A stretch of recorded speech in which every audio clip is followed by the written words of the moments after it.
नमस्कार दोस्तों, स्वागत है आपके अपने YouTube चैनल DDV RJ पर। उम्मीद है आप बहुत अच्छे होंगे। आपकी जो पशु परिचर की तैयारी है वो भी अच्छी चल रही होगी। पिछले वीडियो के अंदर हमने देखा था पशु से संबंधित जो रोग हैं उनके बारे में हमने चर्चा की थी।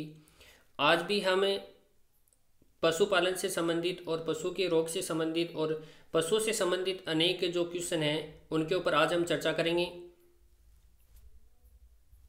पिछले वीडियो को आपने बहुत ही प्यार दिया था। इसी प्रकार से अपना जो प्यार है वो बनाए रखें और अगर चैनल को सब्सक्राइब नहीं किया तो चैनल को सब्सक्राइब जरूर करें, बेल आइकन को दबाएं ताकि आगे आने वाला जो वीडियो है वो आप तक पहुंच सके। अपने दोस्तों के साथ में, अपने मित्रगणों के साथ में इस वीडियो को ज़्यादा से ज़्यादा शेयर करना है आपको और आपको ये बताना है कमेंट के अंदर लास्ट में कि आपको वीडियो कैसा लगा, महत्वपूर्ण क्वेश्चन लगे या नहीं लगे। और साथ में अपनी जो कॉपी पेन है वो भी आप लेके बैठें ताकि आपके खुद का जो अवलोकन है वो भी हो सके। तो हम वीडियो को स्टार्ट करते हैं और यहाँ पर पहले क्वेश्चन की ओर चलेंगे। तो बहुत ही महत्वपूर्ण क्वेश्चनों की श्रृंखला है वो होने वाली है, तो आप शुरू से लेकर अंत तक जुड़े रहें। देखो, विश्व में बकरी वह एकमात्र नस्ल जिसके सींग नहीं होते हैं, यानी विश्व में एकमात्र बकरी कौन सी है जिसके सींग नहीं होते हैं। तो पहला ऑप्शन है शेखावाटी, दूसरा ऑप्शन है मारवाड़ी, तीसरा ऑप्शन है चोकला और चौथा ऑप्शन है बारबरी। तो यहां पर हम बात किसकी कर रहे हैं, जिसके सींग नहीं है। तो इसके अंदर अगर सही आंसर की बात करेंगे तो एक नंबर ऑप्शन है वो सही हो जाएगा, यहां पर शेखावाटी। यहां पर एक नंबर ऑप्शन है वो सही हो जाएगा, शेखावाटी बकरी एकमात्र ऐसी नस्ल है जिसके सींग नहीं होते हैं।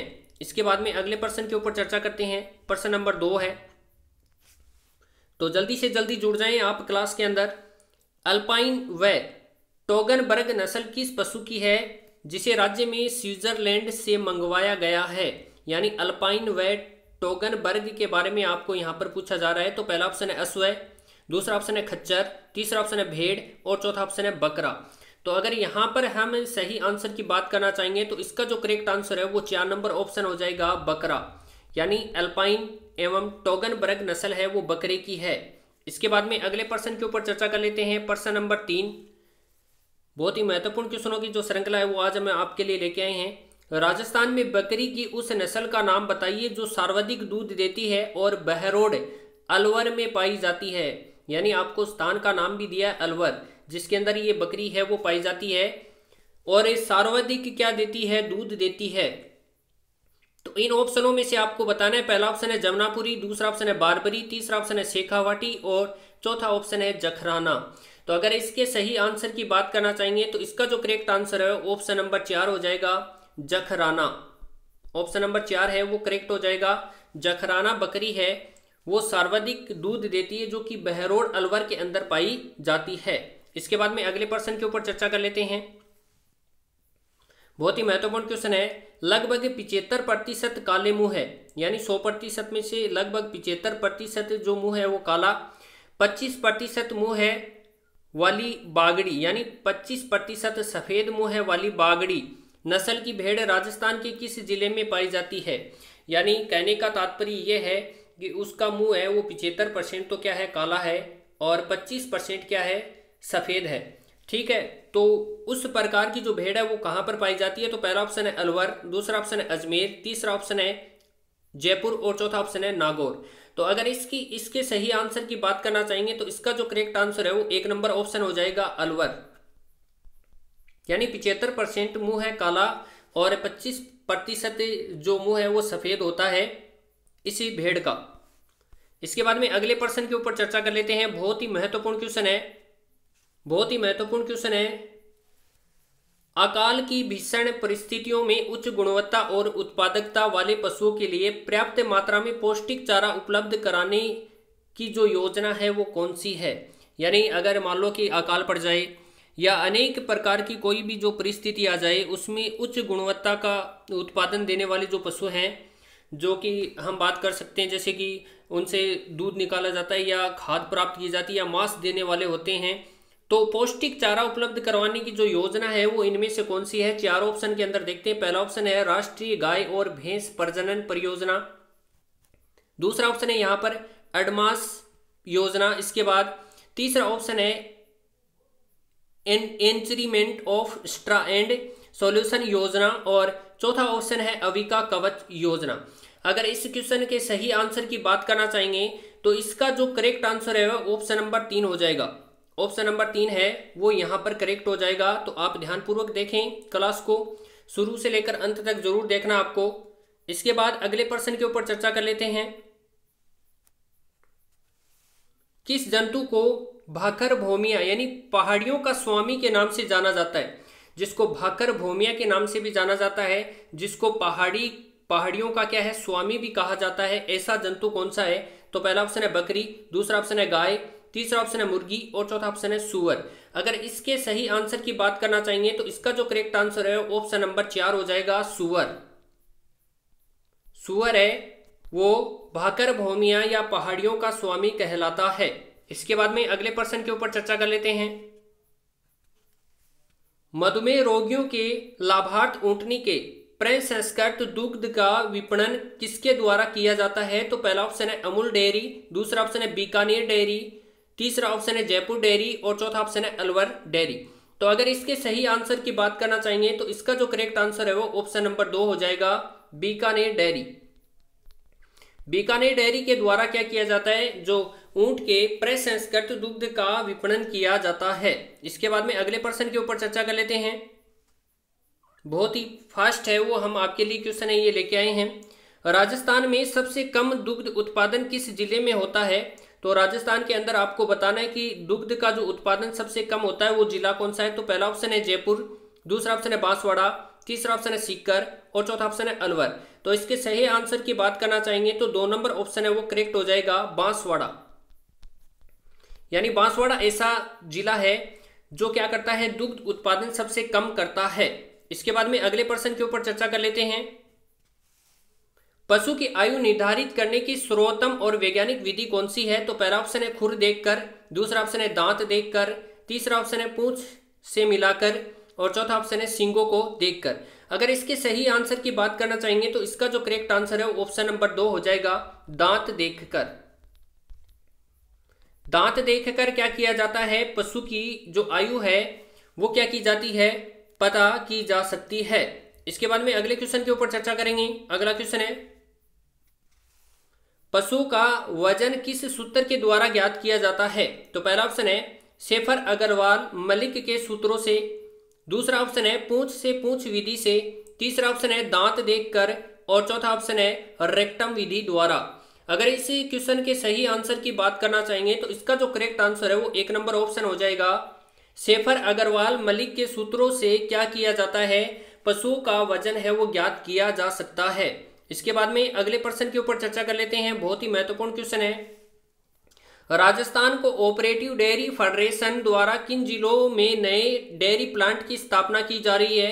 तो पहला ऑप्शन है चूरू बीकानेर, दूसरा ऑप्शन है भरतपुर करौली, तीसरा ऑप्शन है बांका दौसा और चौथा ऑप्शन है जयपुर और सवाई माधोपुर। अगर इस क्वेश्चन के सही आंसर की बात करना चाहेंगे तो 2 नंबर ऑप्शन है वो करेक्ट हो जाएगा, भरतपुर और जो करौली है, भरतपुर और करौली है उसमें राजस्थान के ऑपरेटिव डेयरी फेडरेशन द्वारा क्या है, जो नए डेयरी प्लांट है वो लगाए जा रहे हैं।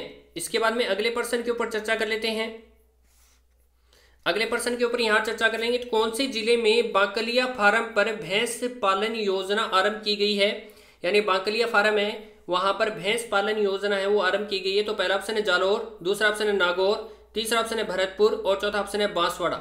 अगर इसके सही आंसर की बात करना चाहेंगे तो इसका जो करेक्ट आंसर है वो ऑप्शन नंबर 2 हो जाएगा, नागौर। नागौर के अंदर बाकलिया फार्म या भैंस पालन योजना है वो आरंभ की गई है। इसके बाद में अगले प्रश्न के ऊपर चर्चा कर लेते हैं। प्रश्न नंबर 13 बहुत ही महत्वपूर्ण है। भारत सरकार द्वारा राजस्थान के किस जिले में एक हाइड्रो बायोलॉजिकल प्रयोगशाला की स्थापना की जा रही है? तो पहला ऑप्शन है कोटा, दूसरा ऑप्शन है धौलपुर, तीसरा ऑप्शन है भरतपुर और चौथे ऑप्शन की यहाँ पर बात करेंगे तो अलवर। अगर इसके सही आंसर की बात करना चाहेंगे तो इसका जो करेक्ट आंसर है वो 1 नंबर ऑप्शन हो जाएगा, कोटा। यानी भारत सरकार द्वारा राजस्थान के कोटा जिले के अंदर एक हाइड्रो बायोलॉजिकल प्रयोगशाला की स्थापना की जा रही है। इसके बाद में अगले प्रश्न के ऊपर चर्चा कर लेते हैं। प्रश्न नंबर 14 तो यहाँ पर बात करेंगे कि राज्य का पहला फ्रोजन सीमन बैंक कहाँ स्थापित व कब किया गया था। तो पहला ऑप्शन है जोधपुर में 15 अगस्त 2005 को। इसके बाद दूसरा ऑप्शन है बस्सी जयपुर में 14 अगस्त 2007 को।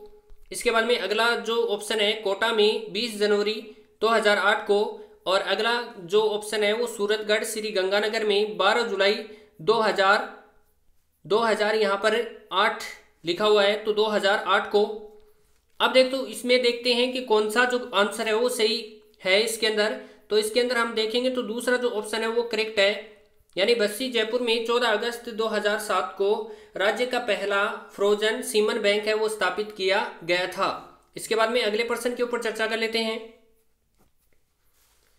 राज्य में केंद्र प्रवर्तित योजना के तहत मधुमक्खी पालन किन किन जिलों में प्रारंभ किया गया है। तो पहला ऑप्शन है अलवर, जयपुर, भरतपुर, धौलपुर। दूसरा ऑप्शन है यहाँ पर अलवर, भरतपुर, दौसा, सवाई माधोपुर। तीसरा ऑप्शन है भरतपुर, जयपुर, धौलपुर, करौली।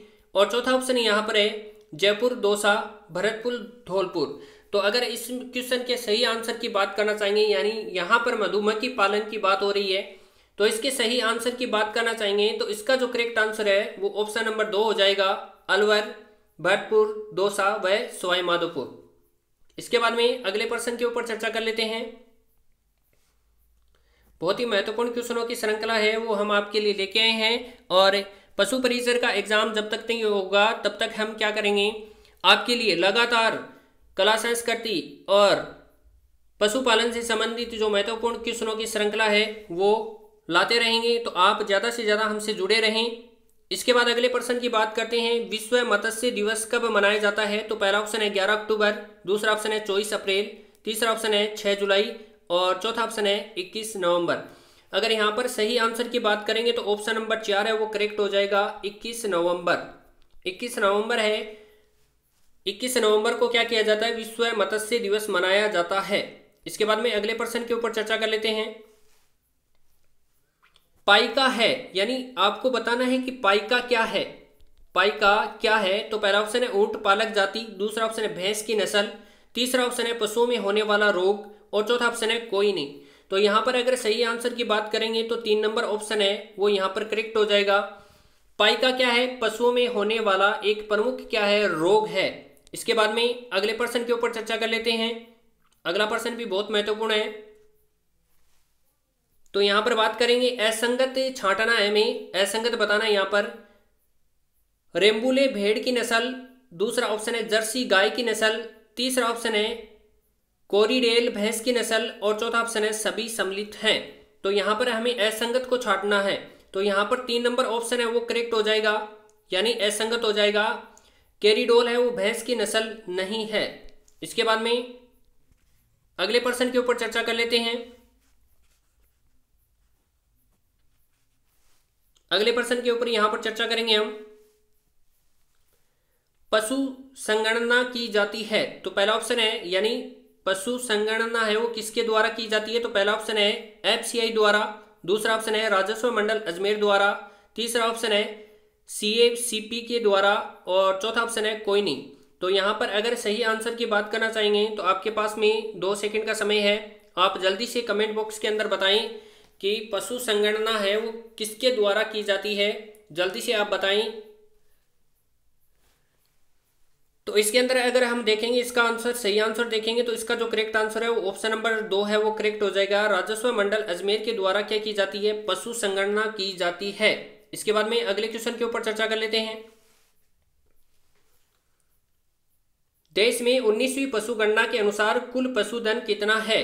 तो आपको बताना है जो 19वीं पशु गणना हुई थी उसके अनुसार है वो कुल पशुधन कितना है। तो आपको बताना है। तो पहला ऑप्शन है 577.32 लाख, दूसरा ऑप्शन है 512.05 लाख, तीसरा ऑप्शन है 512.05 मिलियन, चौथा ऑप्शन है यहाँ पर 566.63 मिलियन। तो अगर इसके सही आंसर की बात करना चाहेंगे तो इसका जो करेक्ट आंसर है वो ऑप्शन नंबर 3 हो जाएगा। यहाँ पर 19वीं पशु गणना के अनुसार अगर कुल पशुधन की अगर हम बात करते हैं तो 512.05 मिलियन है वो पशु हैं।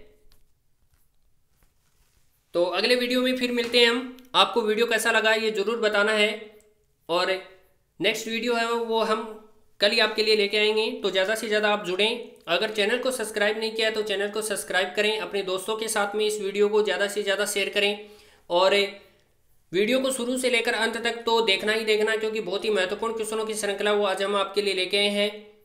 और चैनल को सब्सक्राइब करना ना भूलें, बेल आइकन को दबाएं ताकि आगे आने वाला जो वीडियो है वो आप तक पहुंच सके।